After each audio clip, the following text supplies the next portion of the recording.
나사의 토성 탐사선 카시니호가 마지막 임무를 시작합니다. 1997년 인류 외의 다른 생명체를 찾기 위해 떠난 카시니호는 그간 놀라운 발견과 기록을 남겼는데요. 오늘 사이언스 매거진에서는 카시니호의 역사와 마지막 임무에 대해서 알아보겠습니다. 이태영 한국우주환경과학연구소장과 함께합니다. 안녕하세요. 네, 안녕하십니까. 네. 자, 카시니호 네네. 화성 탐사선이 아니라 토성 탐사선이죠. 예, 토성 탐사선입니다. 예, 네네네. 마지막 임무를 수행한다고 하는데 네네. 어떻게 되는 건가요? 네, 1997년에 발사돼가지고 약 7년의 비행 끝에 2004년 토성에 도착해가지고 예. 지금까지 무려 17년간 이 토성의 주위를 갖다 탐사를 했습니다. 그래서 이 토성 탐사를 13년, 그러니까 2004년부터 했으니까 예. 13년간 걸쳐서 했겠죠. 그래서 이 토성 마지막으로 연료가 이제 거의 다 고갈됐기 때문에 이 마지막으로 이제 토성과 충돌하면서 이제 그 임무를 마치게 되겠거든요. 아하. 그래서 그 동안에 이제 상당히 많은 그 토성에 대한 고리라든가 예. 토성의 위성의 지형이라든가 뭐 토성의 위성의 여러 가지 이제 모양들, 표면 모양들, 그다음 토성 고리의 성분들 여러 가지 뭐 우리가 아름다운 그 토성의 사진들을 요새 굉장히 많이 보내왔거든요. 예. 지난 13년 동안. 근데 그 임무를 다 마감하고 이 마지막 순간에 이제 연료가 다 고갈했으니까 조정이 안 되면 어딘가 충돌할 수 있기 때문에 예. 만약에 생명체가 살 수 있는 곳에 충돌한다면 오염을 시킬 수 있기 때문에 예. 오염을 방지하기 위해서 연료가 좀 남아 있을 때 토성과 충돌시켜 가지고 이제 마지막을 장렬하게 맞게 하자 이런 계획이었습니다. 네, 마지막 어떻게 운명을 마감할 건가지도 살짝 설명을 해주셨는데 조금 예, 더 예, 자세히 예. 구체적으로 설명을 그러니까 해주신다면. 이제 올 4월부터 이제 그 그랜드 피날레라고 해서 마지막 비행으로서 토성 대기에 굉장히 가까이 접근하는 비행을 시작하고 있었습니다. 예. 그래서 이제 한 22번 정도 하는데 특히 8월부터는 토성의 마지막 고리가 많잖아요. 그중에 제일 안쪽 고리가 D고리라고 하는데 네. 이 고리와 대기 사이가 한 2,400 정도 킬로밖에 안 돼요. 예. 이 사이를 계속 들어갔다 나갔다 하면서 이제 이 마지막 탐사를 벌인 거거든요. 그러면서 9월 12일 날 아주 마지막으로 한 100만 킬로 정도 떨어졌다가 마지막으로 그 고리 사이로 들어가는 거예요. 네. 들어가가지고 토성 대기 속으로. 그래서 거의 한 1,500km 정도 접근하게 되면 대기 입자들이 많아지니까 이제 굉장히 뜨거워지겠죠. 그렇죠. 뜨거워지면 마지막 1분 정도 마지막 대기 성분 분석하고 토성 대기에 뭐가 있다라고 분석을 보내온 다음에 네. 그냥 거기서 타버리면서 산화가 되는 거죠. 그래서 마지막 순간까지 그동안에도 토성의 고리라든가 여러 가지 이제 위성에 많은 정보를 보내왔는데 마지막 순간에도 예. 대기 속으로 들어가서 토성 대기 성분이 무엇인가 이것도 우리한테 알려주면서 13년간의 과학 탐구를 마치게 되겠습니다. 예, 뭐 탐사선이니까 인격이 있는 건 아니지만 네. 이 탐사선이 정말 그동안 고생했고 마지막 그 순간까지도 장렬하게 뭔가 임무를 끝까지 한다는 뭉클하긴 합니다. 좀 예, 뭔가 예. 뭉클함이 네, 있습니다. 네, 이게. 네, 네, 네. 이게. 예, 예. 카시니호가 지금까지 인류 역사에 많은 네네. 흔적들을 네네. 남기고 또 임무를 수행해 왔는데 네네네. 그간 어떤 임무들을 수행해요? 이 카시니 같은 경우는 토성을 방문한 한 4번째 탐사선이에요. 과거에 이제 파이오니어라든가 보이저 이런 것들이 있었기 때문에 4번째 탐사선인데 그중에 하지만 카시니는 토성만을 전문적으로 도는 토성을 돌면서 토성을 관측하는 최초의 이제 그 탐사선이었거든요. 예. 그래서 우리가 이제 그러니까 멀리서만 봤던 그런 토성의 정확한 이런 대기의 현상이라든가 그다음에 토성 고리가 아주 굉장히 1000개가 넘는 자그마한 그런 고리로 이루어져 있다는 부분들, 예. 그 다음에 이제 뭐 여러 가지 그 토성의 위성들이 무엇으로 되어 있는지, 그러니까 자그마한 위성들은 안 보이거든요 지구에서. 그래서 뭐 여러 가지 판도라라든가 자그마한 위성들, 뭐 토성의 위성이 60개가 넘어요. 목성이 제일 많지만 목성 다음으로 많은데 예. 그 자그마한 위성들 근처에 가가지고 그 위성 하나하나에 좀 사진도 찍고. 그래서 굉장히 그 많은 우리가 지구에서 볼 수 없는 예. 토성에 대한 정보를 보내왔습니다. 예. 네네. 그리고 이 생명체 존재 가능성에 대한 연구에도 좀 도움이 되지 그렇죠. 않습니까? 일단 처음에 갈 때는 카시니 호이겐스호였어요.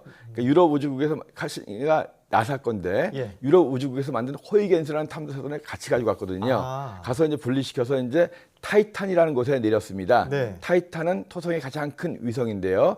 지구와 같이 질소의 대기가 있는 곳이에요.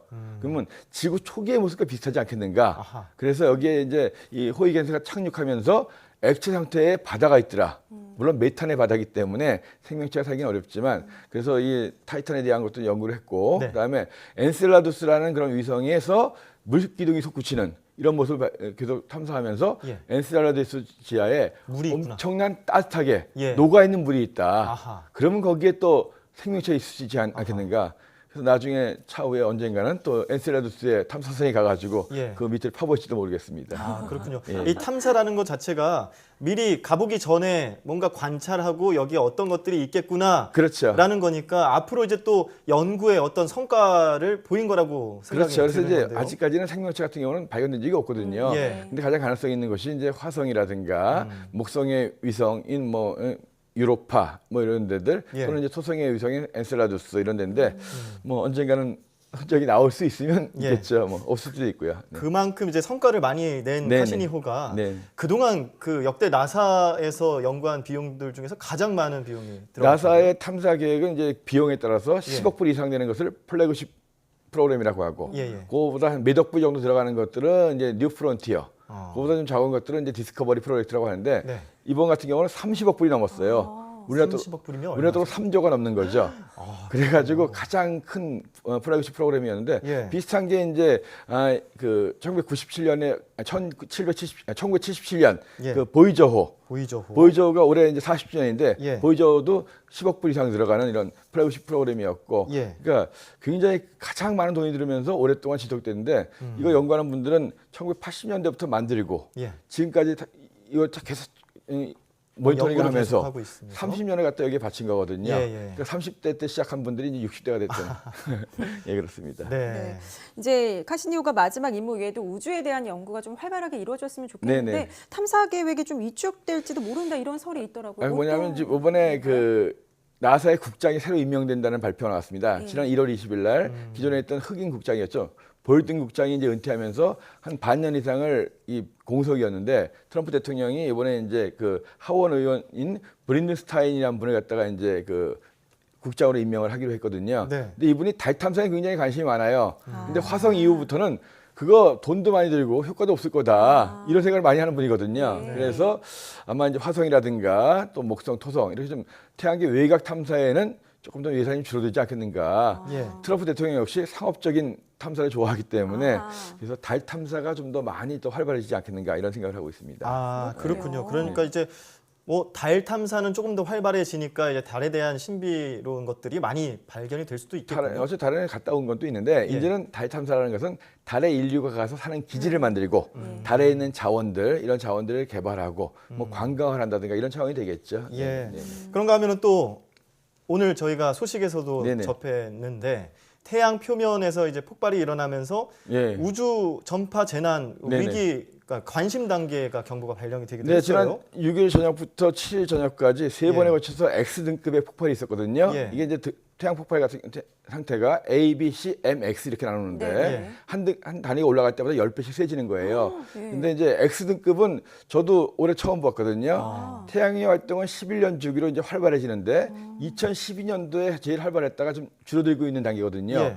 이 상태에서 이번에 이제 그 6일날 8시 2분경에 나왔던 그 X 9.3 등급 예. 이게 어느 정도냐면 평소에 태양에서 오는 뭐 액성 같은 게 있잖아요. 예. 그거보다 1000배 이상의 그런 세기로 들어오는 거거든요. 이런 강한 폭발이 어떻게 이렇게 태양의 그 활동이 약한 시기에 나타나느냐.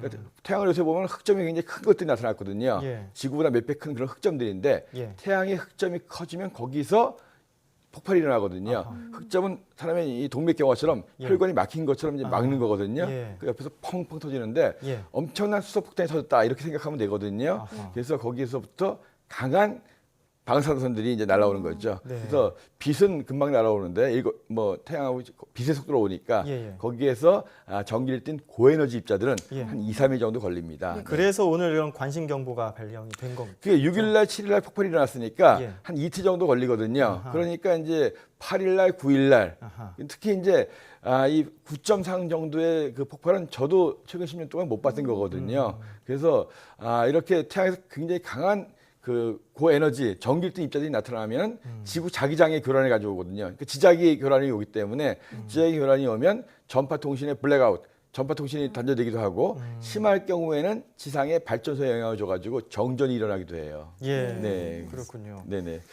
근데 그 대신에 이제 좋은 거는 북구에 아름다운 오로라들이 보입니다. 제가 이제 오늘도 그 데이터를 보고 왔는데 북쪽 하늘의 그 위도 한 60, 70도 지역에 엄청나게 강력한 오로라들이 지금 이제 장관을 이루고 있어요. 예. 네. 그래서 장단점은 있는 것 같습니다. 예. 네.